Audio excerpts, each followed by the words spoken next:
સહજાનંદ સ્વામી મહારાજની જય. શ્રી સ્વામિનારાયણ ભગવાન, શ્રી લક્ષ્મીનારાયણ દેવની જય.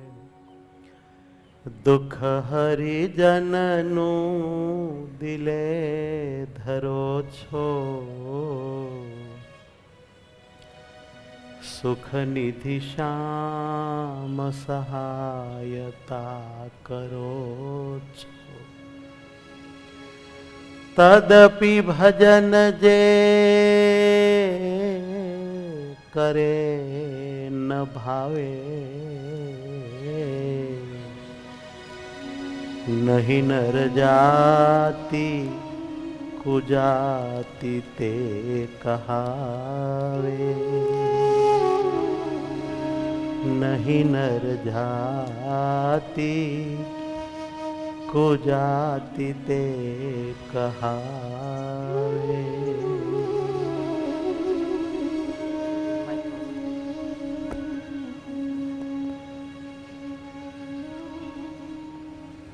આજે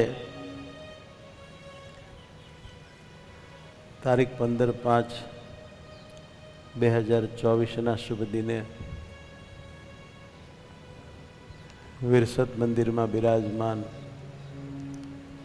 દેવોના દર્શન થયા. વાલા લક્ષ્મીનારાયણ દેવ, હરિકૃષ્ણ મહારાજ, ધર્મભક્તિ વાસુદેવ, ઘનશ્યામ મહારાજ, સુખસૈયામાં બિરાજમાન પ્રભુ, સિદ્ધેશ્વર મહાદેવ, ગણપતિ, હનુમાનજી વગેરે આ દેવોના 69માં પાટોત્સવ પ્રસંગે પંચદિનાત્મક આચાર્ય પ્રવર શ્રી વિહારીલાલજી મહારાજ વિરચિત શ્રી હરિચરિત્રામ હરિલીલામૃત ગ્રંથની કથા કરનાર બંને વક્તાશ્રીઓ આ સુંદર મજાના આયોજનને જેમની પ્રેરણાથી આ બધા સંતો ભક્તો કરી રહ્યા છે એવા વિરસદ મંદિરના કોઠારી કેશવચરણદાસજી સ્વામી તથા સક્રિય બહુ શ્રદ્ધા અને ઉત્સાહવાળા ગુણસાગર સ્વામી, તરુણસાગર સ્વામી, એક બીજા સ્વામી જ્ઞાન પ્રકાશ સ્વામી, પછી યોગેશ ભગત, દિગંબર ભગત, એ બધા 5 ભગતો અને આ બધા પધારેલા પૂજ્ય પરમહંસો, વડતાલના કોઠારી વગેરે અને આ સમગ્ર મહોત્સવમાં જેણે જેણે જે કાંઈ સેવા કરી છે એ બધા તન મન ધનથી સેવા કરનારા બધા ભાઈઓ બહેનો યજમાનો, અમારે ઇલેશભાઈ, દીકરો નારાયણ, એમના પિતા શાંતિભાઈ અને કાકાની પુણ્યસ્મૃતિમાં, અથવા બીજા જે કોઈ નાના મોટા કાર્યક્રમોના યજમાનો, બધાને ભાવથી જય સ્વામિનારાયણ. બહુ બધા ભક્તો આવ્યા છે. ખંભાત, પેટલાદ, આણંદ, વટાદરા, જંબુદ, વડદલા, ખાંડલી, નાવલી, રાસ, આ બધા ગામ વિરસદના મહાન સંત પરમ પૂજ્ય સદગુરુ શ્રી જ્ઞાનજીવનદાસજી સ્વામીની કૃપાના બહુ ભાગ્યશાળી બનેલા ગામો છે. એક મોટા સંતની અમી દ્રષ્ટિથી આ બધા ગામડાઓ બહુ સુખી થયા છે, ભગવાનની ભક્તિવાળા થયા. કેટલાય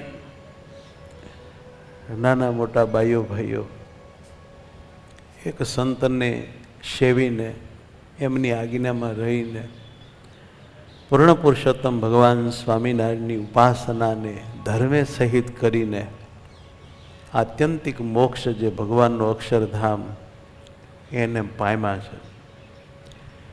સ્વામિનારાયણ ભગવાનની સૌ ઉપર અતિ અસીમ કૃપા છે. એને લઈને આવા ઘોર કળી કાળમાં પણ આપણે બધાએ ધર્મ નિયમનું પાલન કરી ઇન્દ્રિયો અંતઃકરણને કંટ્રોલ કરી ભગવાન શ્રી હરિની નવધા ભક્તિ કરીએ છીએ. શ્રીજી મહારાજ અને મોટા સંતો જો રાજી ન હોય, એની સહાય ન હોય, એનું પ્રગટપણું ન હોય તો આવી રીતે ભજન ભક્તિ સ્મરણ થાય નહીં. આ એમની જ કૃપા છે. વાલા ભક્તો, બધાય ખૂબ ભજન કરી લેજો. અમારી બે હાથ જોડીને વિનંતી છે, ખૂબ ભજન કરજો, ખૂબ ભજન કરજો. વડતાલ ધામના ઘરાણા જેવા સાધુ અથાણાવાળા સ્વામી કહેતા હતા, કાનજી ભગત પણ ખૂબ ભજન કરતા, કરાવતા, ધૂન રાખતા. શાસ્ત્રી હરિચરણદાસજી સ્વામી અખંડ આસને બેહીને માળા કરતા. બીજના સાધુ હરિવલ્લભ સ્વામી વગેરે વગેરે વડતાલ ધામના અનેક સંતોએ વડતાલ ધામમાં ધામા નાખી પરમાત્માની સાધના આરાધના કરી છે. એવા વડીલોના બધાના આશીર્વાદ છે, એને લઈને આપણે બધા સુખી છીએ. બાકી આ લોકમાં એક સુખ, બીજી શાંતિ, ત્રીજી સ્થિરતા નથી, નથી ને નથી.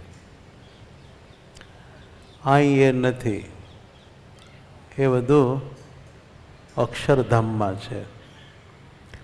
આ લોક તો માયાનો લોક છે, વિકારવાન લોક છે, કાળકૃત લોક છે.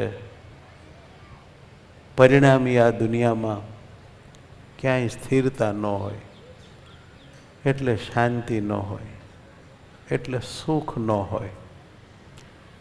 પણ વિરસદ ધામમાં બિરાજમાન દેવોની કૃપાથી,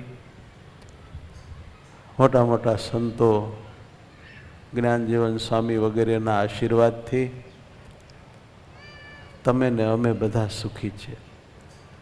અમારા ગુરુ શ્રી રાધારમણ સ્વામી ખાનદેશી અને અમારા પૂજ્ય મુનિ સ્વામી નારાયણ મુનિ સ્વામી અહીંયા વિરસદમાં જ્ઞાનજીવનદાસજી સ્વામીના ભેળા ઘણું રહ્યા હતા. આ ઘનશ્યામ મહારાજ અને દેવોની પાઘો, વાઘા વગેરેની સેવા અમારા ગુરુ કરતા હતા.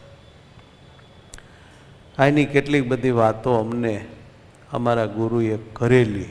આ મંદિર કેમ થયું, કેવી રીતે થયું, શું થયું, શું તકલીફ પડી, બધી કથા બધી ઘણી બધી કરુણ છે. પણ અત્યારે કોઠારી સ્વામીને એમનું મંડળ બહુ સારું છે, એટલે અહીં બધો વિકાસ થાય છે. બાકી આ વિરસદ ગામમાં બહુ એટલો બધો સત્સંગ નથી.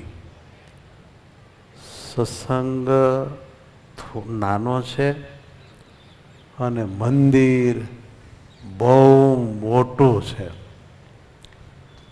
બહુ મોટું છે. એટલે એને સાચવવાનું થોડું અઘરું પડે. પણ આવા કોઠારીઓ જો હોય તો સત્સંગય વધી જાય, મંદિર સહેજે સચવાય, બધાને સેવાની શ્રદ્ધા ભાવના રહે, બધાય દોડીને મંદિરે આવી જાય, મંદિર વાળે ચોળે સાફ કરે, નાની મોટી સેવા કરે. સારા સાધુની બહુ જરૂર છે, સારા સાધુની બહુ જરૂર છે. આજે સાધુ ઘટતા જાય છે, એ એક ચિંતાનો વિષય છે. મંદિરો વધતા જાય છે, હરિભક્તો પણ દેશ વિદેશમાં વધતા જાય છે. પણ મોબાઈલ અને નેટનો યુગ હોવાથી સાધુ ઓછા થતા જાય છે. થઈ ગયેલા પણ ટકી નથી શકતા, એમાં એનો વાંક નથી. પણ માયાનું કળિયુગને લઈને થોડું પ્રબળપણું છે. ભગવાન પરાયણ રહેવું એ થોડું અઘરું તો છે જ. તેમ છતાંય આ બધા સાધુ કળિયુગને નહીં ગણીને રજોગુણી વાતાવરણને દબાવી દઈને ભગવાનની સેવા કરી, મંદિરની સેવા કરી, હરિભગતને રાજી કરી, ઘણું બધું ભગવાનને પ્રસન્ન કરે છે. માટે આ સંતોને હું વંદન કરું છું. સંતો છે તો બધું છે, સંતો નહીં તો કાંઈ નહીં. ન હોય મંદિર, ન હોય દેવો, ન હોય ઉત્સવો, ન હોય કથા વાર્તા સમય અને આનંદ. આ બધું આ સભાને આભારી છે.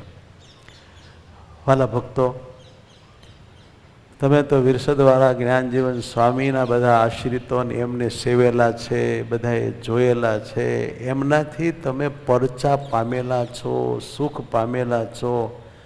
માટે મારે તમને સંતોથી શું હરિભક્તોને ફાયદો થાય એ શીખવાડવાની જરૂર નથી.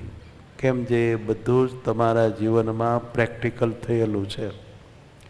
સંતોની શું જરૂર છે, સંતોથી શું લાભ થાય, સંતો રાજી થાય ને આશીર્વાદ દે તો કેવી કમાલ થાય, એ વિરસદ અને જ્ઞાનજીવન સ્વામી જ્યાં જ્યાં ફર્યા છે ત્યાંના હરિભક્તોને કાંઈ કહેવાની જરૂર નથી. એ લોકો આવીને અમને કહે છે કે સ્વામી એકવાર અમારે આવી મુશ્કેલી હતી અને સ્વામી પાસે ગયા અને સ્વામીએ કીધું આમ કરો અને થયું અને અમે સુખિયા થઈ ગયા. આ બધી વાતો તમારી જાત અનુભવેલી છે. પણ મારી વિનંતી એટલી જ છે, પ્લીઝ એને ભૂલી ન જશો. કળિયુગ વાતાવરણ ખરું ને, મોટાની કૃપાને વિસરી જવાય છે. આપણો થોડો એવો નબળો સ્વભાવ છે. જ્યારે મુશ્કેલી હોય ને ત્યારે ભગવાન ભગવાન, સંતો સંતો, મદદ કરો, દંડવટ, પ્રદક્ષિણા, માળા, ભક્તિ, સેવા, નિર્માનીપણું બહુ બધું આપણામાં આવી જાય. પણ જેવી મુશ્કેલી જાય અને થોડાક પૈસા થાય, 5 માણા આપણને બોલાવે માને, થોડીક મોટપ સમાજમાં નાતમાં જાતમાં મળે એટલે જાણે કે ભગવાનની કે સંતોની આપણે હવે શું જરૂર છે. આવું થઈ જાય છે. ભગવાનની અને સંતોની કૃપાથી હું અને તમે સુખી છીએ એ વાત 100% સાચી છે. કોઈ એવું મહેરબાની કરીને માનતા નહીં કે હું મારા તપના પ્રભાવે, હું મારા નિયમના પ્રભાવે, હું મારી સાધના આરાધનાને કારણે સુખી છું. ના ના ના, એવું નથી, એવું નથી. કોઈકની આપણા ઉપર કૃપા છે, કોઈકે આપણને પોતાના માન્યા છે અને ક્યારેક પૂજામાં કે દર્શનમાં, તીર્થમાં, સ્નાનમાં એ યાદ કરીને ભગવાનને એવું કહે છે કે એમનું સારું કરજો. કેમ જે એમણે અમારી બહુ સેવા કરી છે. બસ એની જે એ પ્રાર્થના છે ને એને સાંભળીને ભગવાન સતત આપણી રક્ષામાં રહે છે. તેને લઈને આપણે શાંતિ સુખ રહે છે, ધર્મ પડે છે, ભજન થાય છે, ભવાડા નથી થતા. બાકી આ કળિયુગમાં જોરશોરમાં જ્યારે રજોગુણ વર્તતો હોય ત્યારે ભલા ભગવાન પરાયણ, ધર્મ પરાયણ રહેવું એ છોકરાના ખેલ નથી.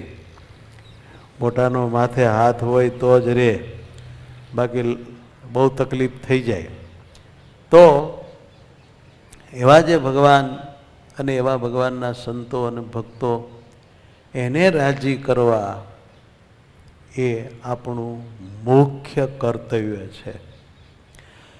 એને કુરાજી કરવા એ તો બહુ ખોટો ધંધો, બહુ ઊંધો માર્ગ, મહાપાપનો માર્ગ છે.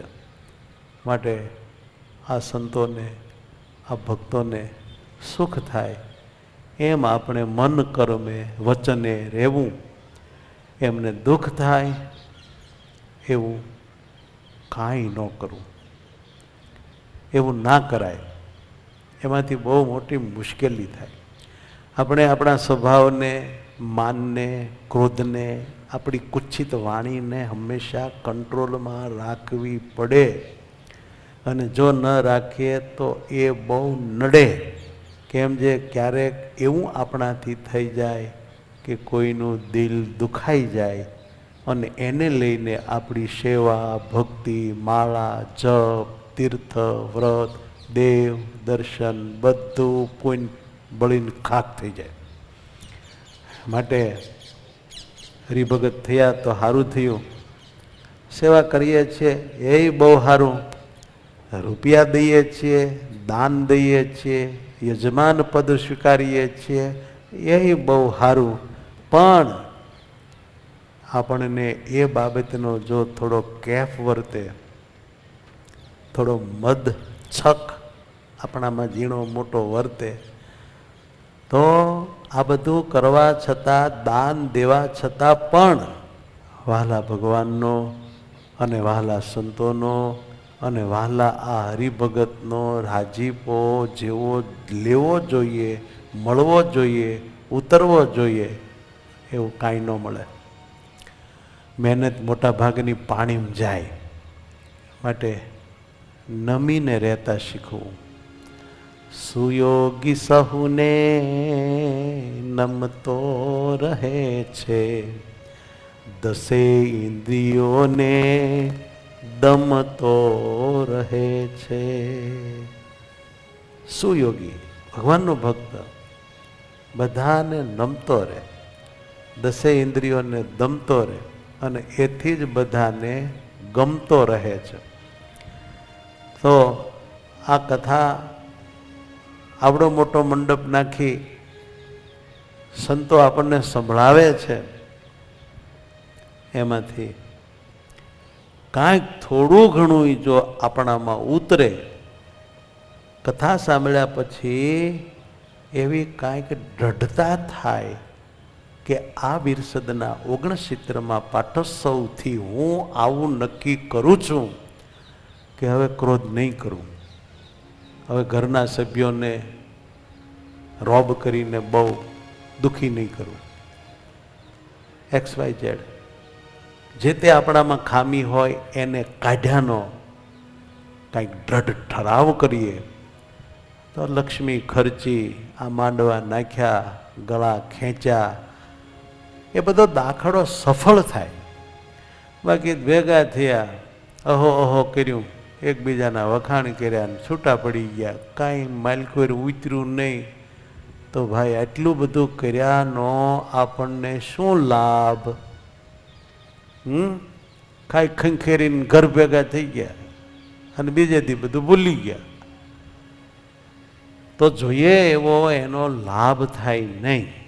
માટે મારી આપ સૌને વિનંતી છે, કાંઈક લેજો.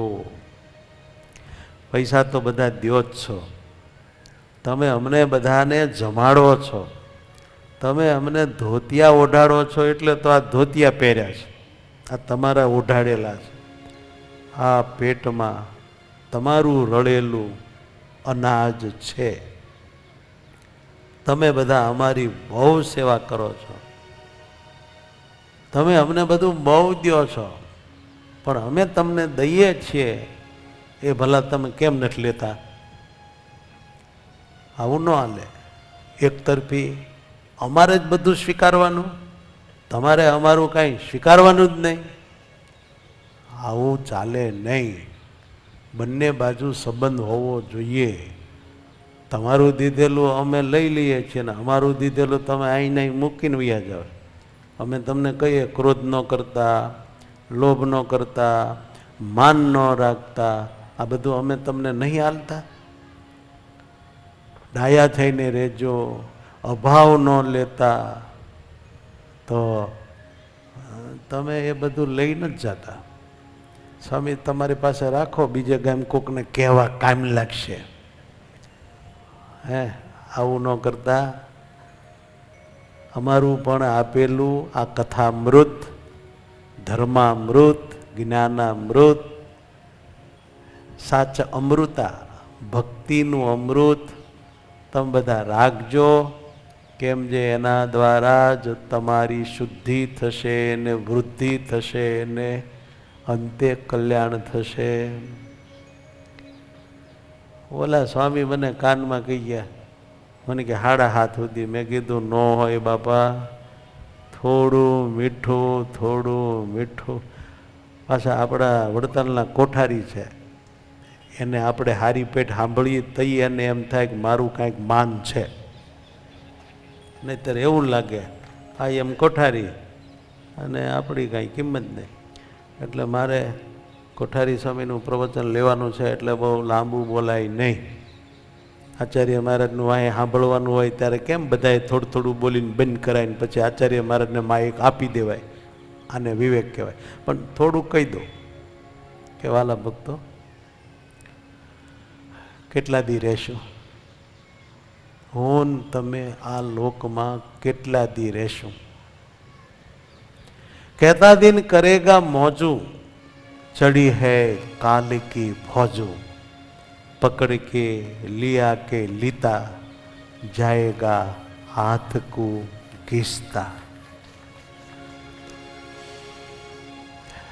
આપણા સંગાથી, આપણા વાલીઓ, આપણા વડીલો અહીંથી ગયા.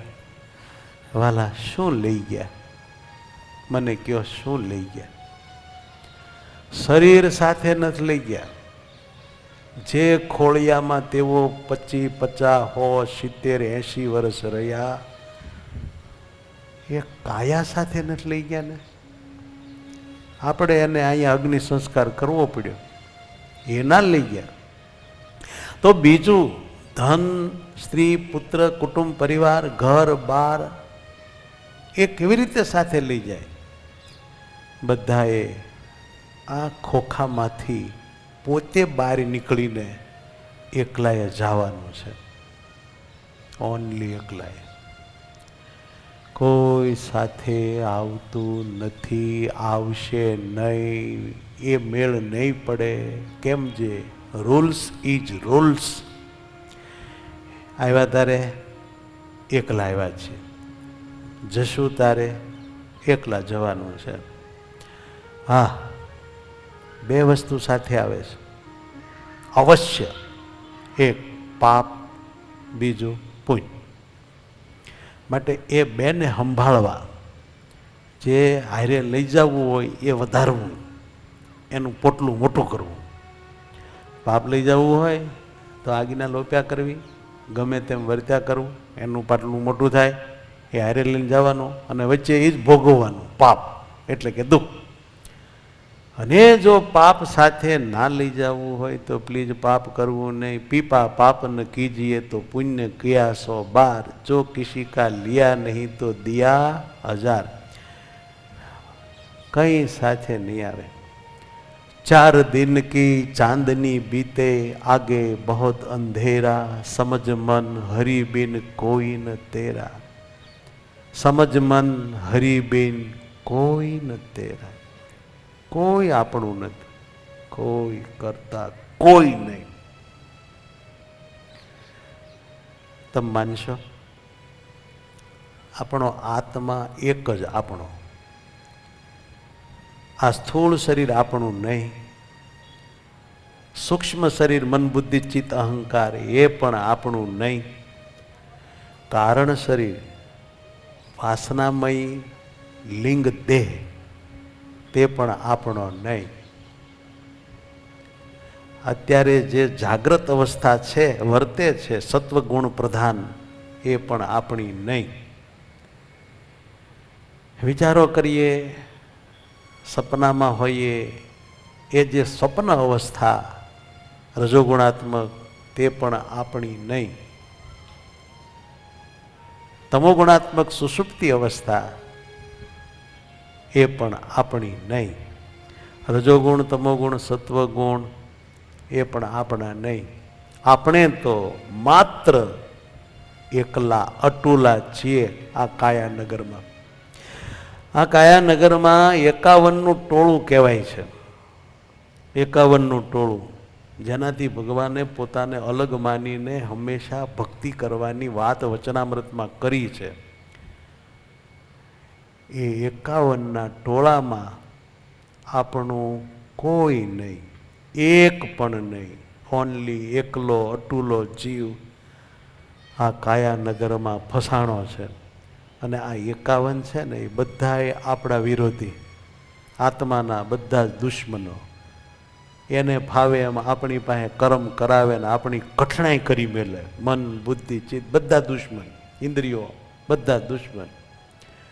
એની વચ્ચે દુશ્મનોની ભેળા રહીને એનું કોઈનું નહીં માનીને માત્ર ભગવાન અને સંતનું માનીને એમને ગમે એમ જીવી જવું એ મર્દાનગી છે. બાકી બધા જન્મે છે ને મરે છે. અહીં કોણ અમર થઈને રહે છે? હા, કાયાનગરમાં આત્મા એકલો છે, હાવ એકલો છે. જો આ કાયા ને કાયાનગરમાં આપણું કોઈ નથી તો બહાર તો આપણું હોય કોણ? ભલા જેને આપણે હું કહીએ છીએ, જેને આપણે મારું શરીર એમ કહીએ છીએ, હે કોઈ આપણું નહીં. તો જે શરીરથી અલગ છે એ આપણા કેવી રીતે હોઈ શકે? માટે એના મોહમાં, એના પ્રેમમાં, એને માટે જિંદગીની ઉત્તમ ક્ષણોને વેડફીને આપણું કલ્યાણ બગાડવાનું કામ આપણે ડાયા માણસોએ ના કરાય. થોડું સમજીને જીવાય તો આત્માનું કલ્યાણ થાય.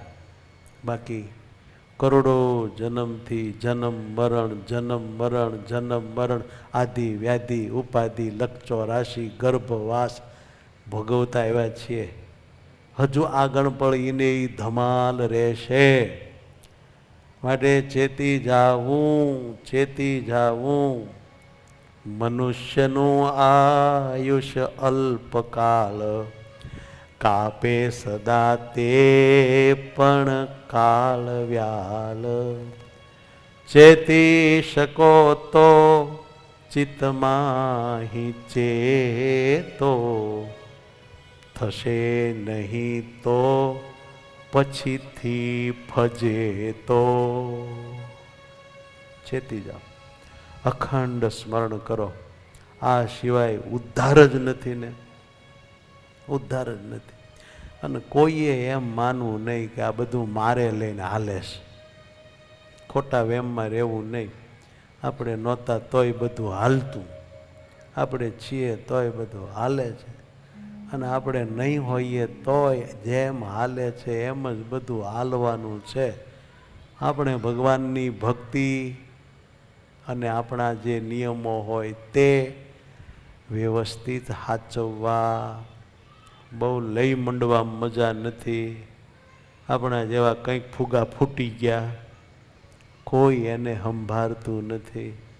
ગયા તે ગયા, બધા એને ભૂલીને હવના કામમાં, હવના જીવનમાં એ રસ તરબતર રહે છે.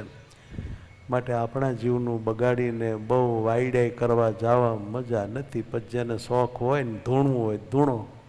બાકી જીવનું કલ્યાણ બગાડીને હું કાઢવાનું છે મને કયો જોઈએ? આવા તો કેટલાય જન્મ ફેલ થઈ ગયા. આ જન્મ જો આપણે સફળ કરી લઈએ, પરમાત્મા મળી જાય તો બેડો પાર. બાકી આગળ કઠણાઈ બહુ છે, બહુ છે. માટે સાવધાન થઈ આજ્ઞા ઉપાસનામાં ખબરદાર રહેવું. બીજું કાંઈ કરવાનું છે નહીં, બધું ભગવાન કરે જ છે. આપણે બહુ માથે લઈને હું મેં એમ બકરાની જેમ કરવું નહીં. હવના દાસ થઈને રહેવું. અને મહારાજ સંતો અને આ ભક્તો જેમ રાજી થાય એમ કરવું. અભાવ અવગુણ લેવો જ નહીં. પોઝિટિવ જ રહેવું, નો નેગેટિવ, નો નેગેટિવ, નો નેગેટિવ. નેગેટિવ વિચાર થવા જ ન દેવા, એ વાત જ નહીં. આપણા જીવનમાં નેગેટિવિટી જોઈએ જ નહીં. આવું ડટ કરી નાખવું અને સૌ સાથે ભળી આપણા સ્વભાવને, વાસનાને, ઈચ્છાને ગહારો આવે અને ભગવાનની આજ્ઞા અને મોટા સંતની આજ્ઞા પ્રમાણે આપણે જીવી લઈએ, આટલું કરી લઈએ તો બેડો પાર. ખૂબ ખૂબ વાલા સંતો, ભક્તો, ગોવિંદ સ્વામી મેદપુરવાળા પધાર્યા છે, બધાને ભાવથી જય સ્વામિનારાયણ.